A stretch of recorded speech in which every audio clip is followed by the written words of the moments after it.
Former Canadian women's national team goalkeeper Karina LeBlanc laughs when asked how it is that she retired from professional soccer 3 years ago but seems more involved in the game than ever. "It's been crazy," she said. "It's been about reinventing who I am. I knew myself as Karina LeBlanc, the soccer player, but what came after that?" She's been LeBlanc the philanthropist, a UNICEF ambassador and founder of the Karina LeBlanc Foundation for adolescent girls who need support to achieve their dreams. LeBlanc, the broadcaster, the motivational speaker and the Canadian ambassador for the United 2026 bid for the Men's World Cup, which paid off in Moscow last month. Most recently, she was LeBlanc the soccer fan, catching many World Cup matches in person. "Not 2 days were the same because I was just driven by, how has my life and story put me in a position to impact and use my voice for a reason. I think when I started to connect those few things together I was like, okay, well I don't know where it's going to end up, but I'm not going to take a job or a position that doesn't answer all of those questions," she said. That's when this opportunity came about. LeBlanc, who moved to BC from Dominica at age 8 and played for the national team for 17 years, was announced as CONCACAF's first head of women's football on Wednesday, a role designed to lead efforts to expand the women's game in the North and Central America and the Caribbean. "Soccer changed my life," she said. "It was one of those things where I saw the power of the game in my own story and in myself, and then through UNICEF and other different things I saw how it changed so many other kids' lives, boys and girls. That's why I felt like this would be a beautiful next step and next chapter for me."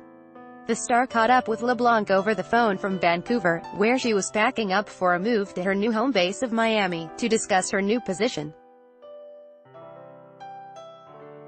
"From your perspective, what does your new role entail?"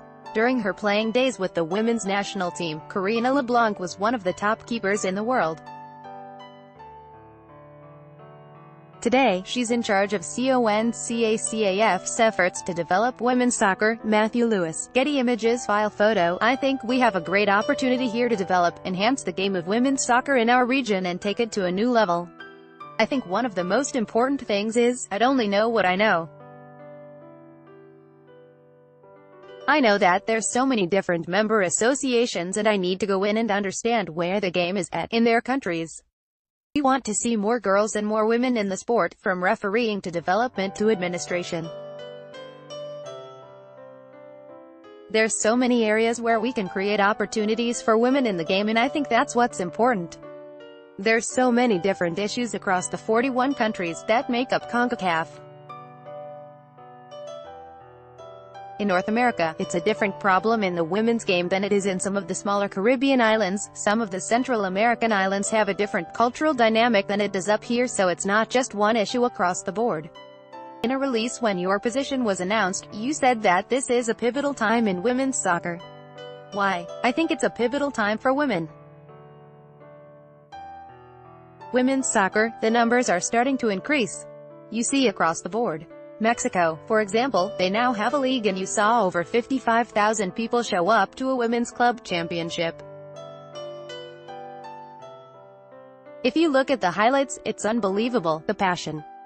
I think there's more opportunity now because people are starting to see the game grow and this is the perfect time.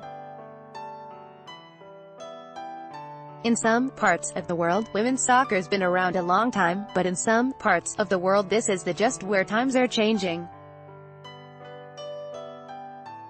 From my end, it's to support the mission of advancing the women's game in a sustainable way and a way that we can increase the participation and awareness all over." Article continued. Bella, what do you see as Canada's role in advancing the women's game in this region? "I think Canada and the United States have always been on top. They've been the example. They've been the one pushing the envelope, and when you keep raising that bar you allow space for the ones that are lower on the awareness of women's football. You give more opportunities that way. I think Canada is so important in the development of women's sports. The Women's World Cup in Canada in 2015 is proof of it.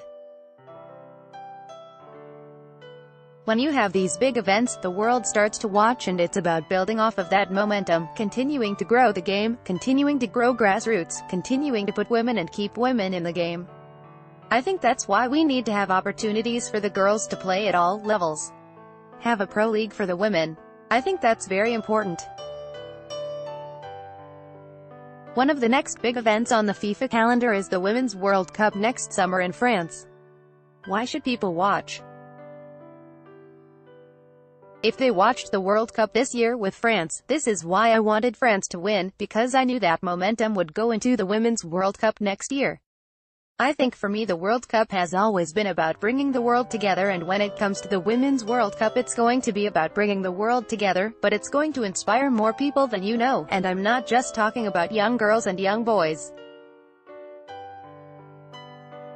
I'm talking about human beings. I think that's what it does. Laura Armstrong is a sports reporter based in Toronto. Follow her on Twitter, @LauraArmy.